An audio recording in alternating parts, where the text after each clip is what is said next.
Chapter 11 of Rabindranath Tagore's My Reminiscences is a pretty brief one, and once again, it's mostly incident based, right?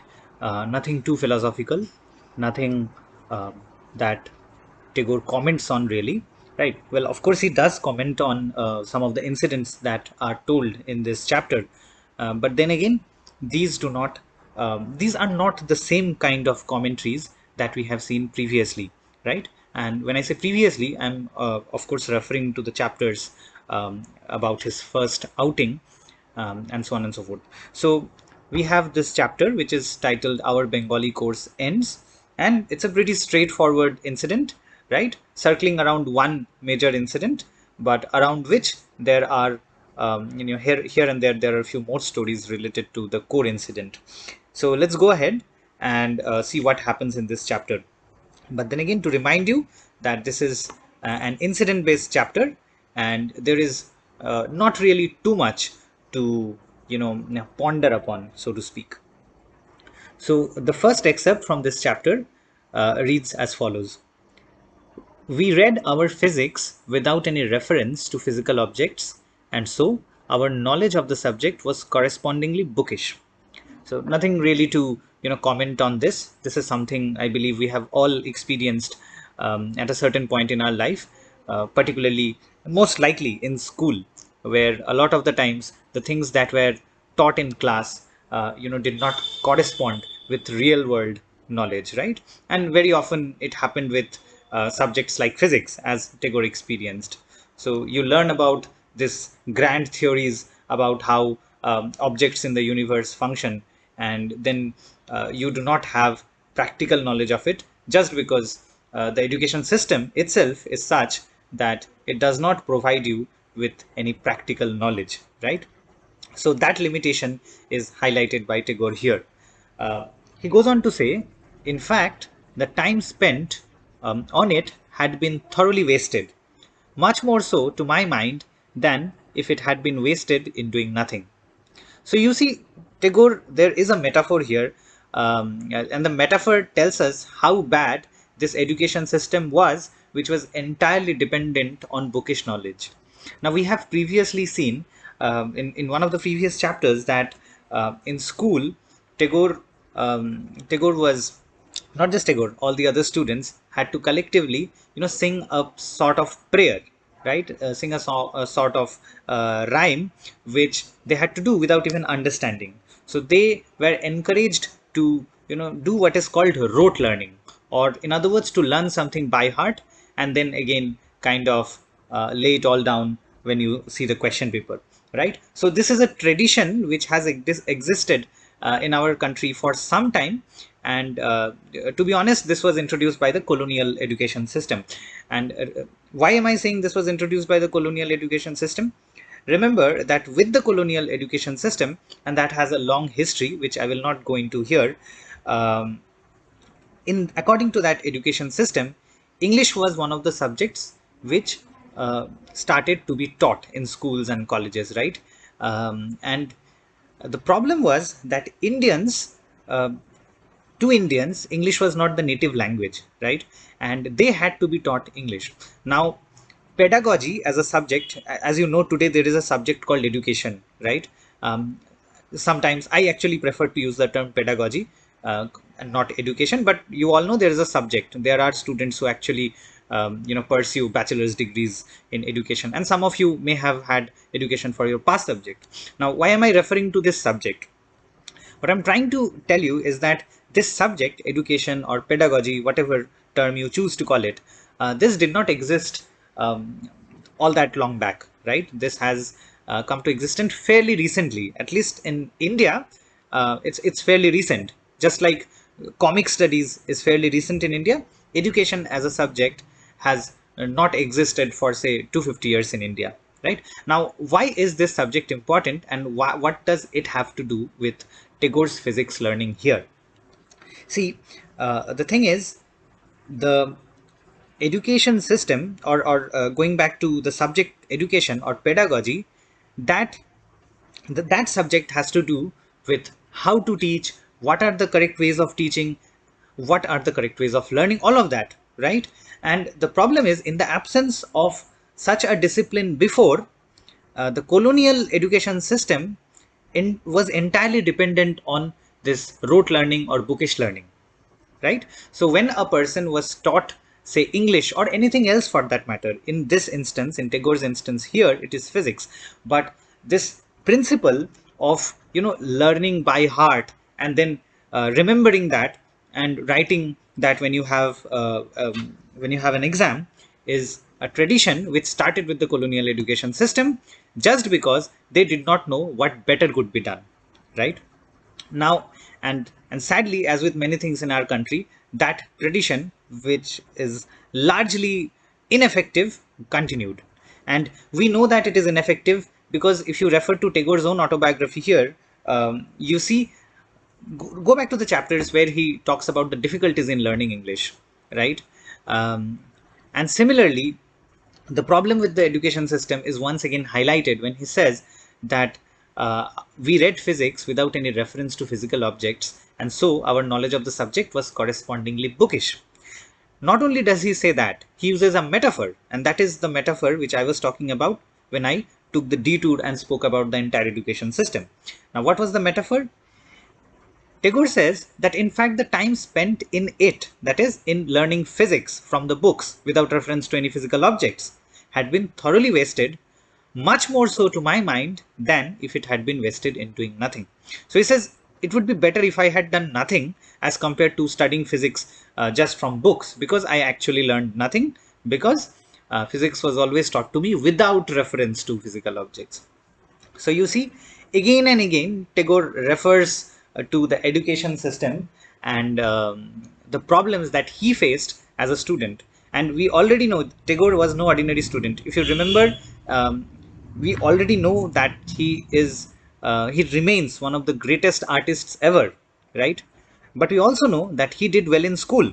So someone who is one of the greatest artists ever and who had also done well in school, remember, he came first, right? So even if you see traditionally, if you judge him by the education system which he hates, he was still good, right? And beyond the education system, you already know that he is, well, beyond. He was a polymath, right? He was a painter, he was a poet, he was a songwriter, a Nobel laureate. He had lectured on almost all issues from political to philosophical. He had literally lectured around the world. He received grand welcomes wherever he went. I even told you the story of Tagore, being welcomed in Tokyo, right? So you all have a fair idea of how big a figure Rabindranath Tagore remains, right? In Germany, he is immensely popular even to the day, right? So Germans have a thing for Tagore's poetry. They find it so it's not something particularly with Germans, but in Germany, Tagore has been, you know, Tagore studies has been encouraged by researchers and scholars and the education system there. So you see, Tagore has a degree of prominence in many countries. Globally, he is very significant. So the point I was trying to make is that even according to the education system, which Tagore himself hates so much, he did well. And coming from someone like that, it is certainly, it is certainly not a point to be trifled with when he says that it would be better if instead of studying physics without reference to physical objects, if I had done nothing, right? Now let's go on and see what else he says about the education system. And obviously remember, the core idea of the chapter is how his Bengali course came to an end. He says, the Meghnad Vad also was not a thing of joy to us. The tastiest tidbit may be relished when thrown. Sorry, I read it all wrong. The Meghnad Vad also was not a thing of joy to us. The tastiest tidbit may not be relished when thrown at one's head. To employ an epic to teach language is like using a sword to shave with. Sad for the sword, bad for the chin. A poem should be taught from the emotional standpoint. So you see, first he has made a point about science teaching. He is always making a general critique, a very nuanced critique about the education system. And you know why this is significant? Because later on in his life, and certainly during the time he was writing My Reminiscences, Tagore had his own school. You all know about Vishwabharati, which is a university now, that was founded by Tagore, and that is not just a school; it is a school, come college, come university, and also a research center now, right? So the point is, Tagore.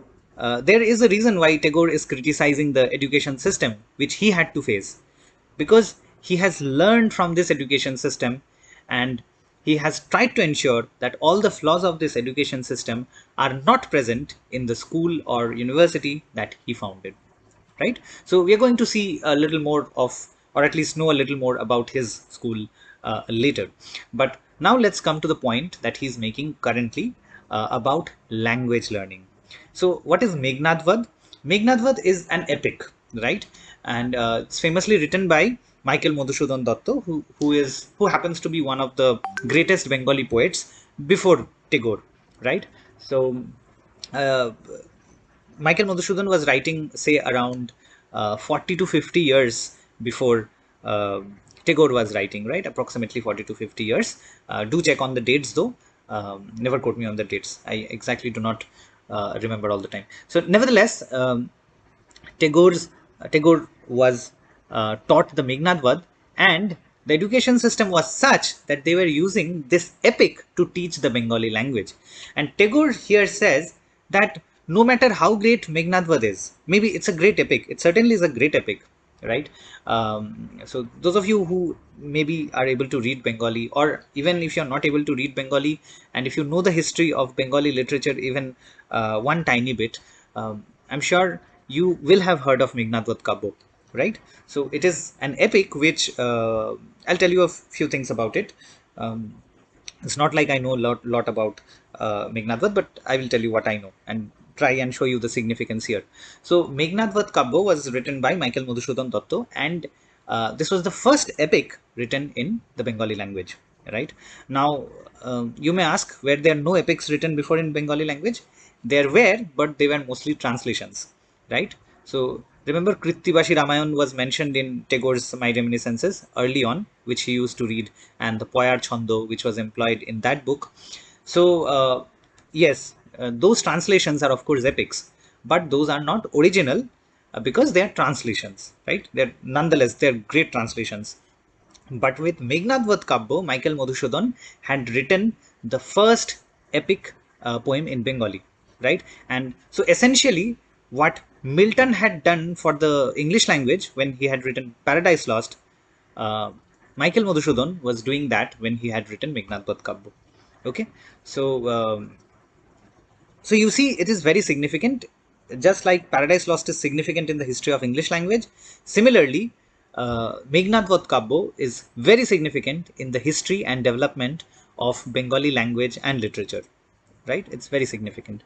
So you know, now the thing is, the problem is not with Meghnadvat Kabbo. The problem is with using Meghnadvat Kabbo to try and teach Bengali to students, say, who are just 5 or 6 years old, or maybe 8 or 9 years old. So essentially, Tagore is trying to say that no one should use an epic to teach a language, right? Because if you have the slightest of idea about Meghnadvat Kabbo, right, just imagine, let's forget Meghnadvat Kabbo for a moment. Just take the example which you are more likely to be familiar with. That is Paradise Lost. You all know that Paradise Lost is the first epic written in the English language. Now, don't go and say that Sir Beowulf is written in English. Beowulf is written in a different era, and the English there is Old English, right? So as far as modern English is concerned, Paradise Lost is definitely the first epic, right? There's not much dispute, and let's not bring Beowulf into the discussion because that initiates a debate, and that debate usually ends in the favor of Paradise Lost because as you already know, Beowulf is written in Old English, and that Old English has very little to do with the English that evolved into what it is today, right? So drastically different. That Old English is more similar to Old Norse than it is with English today, right? So essentially, that's not a very valid debate. It is obviously a valid debate, but it's not a useful debate for us. So coming back to Paradise Lost, just imagine that when you went to school, uh, you know, if you were taught English language using all those phrases from Paradise Lost, would it have been a pleasant experience? Certainly not, right? So those of you who have read Paradise Lost, I'm sure some of you have read the at least one or two books of Paradise Lost. You surely know that it's written in excellent blank verse, and the language is definitely not conducive to a 7 or 8 year old kid who is going to school, no matter what his mother language is. Even if someone's mother language is English, that person won't find it easy to read, to learn English using Paradise Lost. Similarly, and this is where it becomes important, similarly, Tagore is trying to say that Meghnadvadh Kaব্য may be a great epic. It surely is one of the greatest epics written in Bengali. But the problem is when you try to use something of that scale, of that magnitude, to teach young children a language, right? So that becomes a problem. And Tagore uses, again, Tagore is very good with his metaphors. I have never come across um, anyone, well, barring Shakespeare, of course, who is as good in metaphor as Tagore, right? I like reading metaphors, and I find that just like Shakespeare, Tagore's metaphors are brilliant. So let's see what metaphor he uses here. He says, to employ an epic to teach language is like using a sword to shave with. Sad for the sword, bad for the chin, right? I'm sure you can all visualize what he's trying to say here. He's saying, what kind of a person uses a sword to shave, right? No one does that, right? You use a razor to shave, and no one uses a sword. And if that is done, then it is a sad thing for the sword, because it is not intended to be used that way, and it is definitely bad for the chin, because it's not going to result in the most wonderful of facial styles. So, what he's essentially trying to say, he's trying to draw an equivalence between Meghnadvadh Kaব্য and the sword. And he's trying to drive home the point that language learning, or literature learning for that matter, has to be done, from an emotional point of view. He's saying a poem should be taught from the emotional standpoint, right? And to employ an epic to teach language is a terrible idea, right? Just imagine if you had been, if your introduction to English would have been through Paradise Lost. A lot of people, you are all English honor students, so maybe for you the experience may have been slightly easier, but talking to most of my friends did not pursue English as I did, right? Most of my friends in school, and perhaps the case is similar with you, and if you talk to your friends from school, you will know it too. So the English learning experience was not the same for everyone, right? And it was already difficult for a lot of people, I know, right? It's not a cakewalk for most people. And the thing is, today, after so many years of development, after so many years of subjects like education or pedagogy, as I was saying in the beginning of this lecture, um, the education system has finally come to a point where they now know how to teach language. But when Tagore was learning, the colonial education system was only starting up, only gearing up, right? And one very interesting fact, perhaps you'd like to know, is that English honors as a subject was offered in India even before it was taught in Oxford University, right? So this is a very interesting history, not related, of course, but yes, in the context of education system and the colonial education system, I thought I should mention this. So if you want to know more about this, look up. It's very interesting why English was taught in India formally, because for a large part, for a really long period in the history of England, French was their court language. French was their official language, right? It is only very recently, in the last 300 or 400 years, that the English people realized that they should use English in official documents. Before that, they were. If you look at all the official documents from official documents exchanged between kings and lords and dukes in England from 500 or 600 years ago, you'll see that they're mostly written in French, right? Even Chaucer, remember, he first wrote in French, then Italian, and then finally in English. So it's very significant. Nevertheless, let's move ahead with this chapter. Two more excerpts here. So now he finally comes to the story or the incident of how their Bengali course ended. The point he has made until now is a critique, a very harsh, I may say, critique of the education system, the contemporary education system, some of which obviously still exists today. All right, so let's have a look at this excerpt. One of our school teachers, he says, wanted to borrow a copy of my grandfather's life by Mitro from our library. Right. So Tagore's uh, grandfather was also a very well-known. Tagore's grandfather was Darukanath Thakur, right? Darukanath Tagore, Darknath Tagore. So whichever way you choose to pronounce. So the Bengali way is usually different from the anglicized way. Nevertheless, the point is his grandfather, Darknath Tagore, was also a very significant historical figure and remains a very significant historical figure. He was in fact one of the first Indian industrialists who kind of formed a business in West Bengal, and he had partnered with several British entrepreneurs. So probably partnered with East India Company and all. So I'm not very particular. I do not have a very particular knowledge of the history of Darkanath Tagore's life and the kind of dealings he had with the British. But nonetheless, the point here is that he was a very significant figure, and he was very well known during his own lifetime, and definitely during the lifetime of Rabindranath Tagore or his father, Debendranath Tagore. So you see three generations of really important historical figures. So yes, so one of the school teachers wanted to borrow a copy of a book. When he says borrow a copy of my grandfather's life, do not imagine that his grandfather's life itself can be copied. Remember, it's a metaphor. So yes, they wanted to copy. This person wanted to borrow a copy of a book which was based on his grandfather's life. And Tagore says his nephew, who happens to be also his classmate, Shotto or Satya, and was mentioned previously in one of the chapters, if you remember. So he managed to gather courage enough to volunteer to mention this to Tagore's father. And then he says he came to the conclusion that everyday Bengali would hardly do to approach him with. Because remember, Rabindranath Tagore's father was also a very well-known person while he was alive. Rabindranath Tagore was a very significant figure in the history of Bengali Renaissance, right? And Indian history more generally.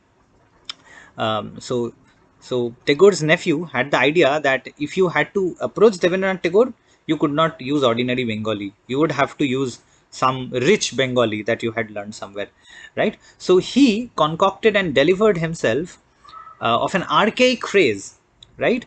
With such meticulous precision that my father must have felt our study of the Bengali language had gone a bit too far and was in danger of overreaching itself.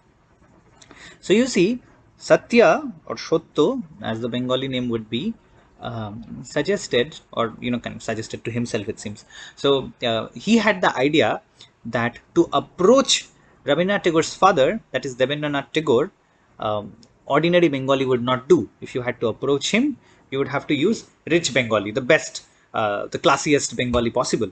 And so what he did was he, kind of wrote himself a speech, and he kind of used such archaic phraseology, which was used, say, in 15th century Bengali, right? He used very, maybe imagine if I started teaching you while speaking in a language that Milton spoke, right? Wouldn't that be the weirdest things? I'm sure it would be the most hilarious thing ever. So he did something like that. He went and Satya went to Tagore's father, Devendranath Tagore, and he approached him and told him that one of the teachers in our school wanted to borrow a copy of Darukanath Tagore's life, and the approach he made consisted of such archaic phraseology that Rabindranath Tagore's father got the impression probably got the impression that the Bengali learning is going a bit too far, that these children do not even know what contemporary Bengali is like, what everyday or colloquial Bengali is like. They were using archaic Bengali. So he concluded and he told them, "You need not do any more Bengali lessons," he said. So also remember that they were learning Bengali through Meghnad Bodh Kabbo, where the phraseology is obviously archaic, right? So finally, Tagore says, learning should, as far as possible, follow the process of eating.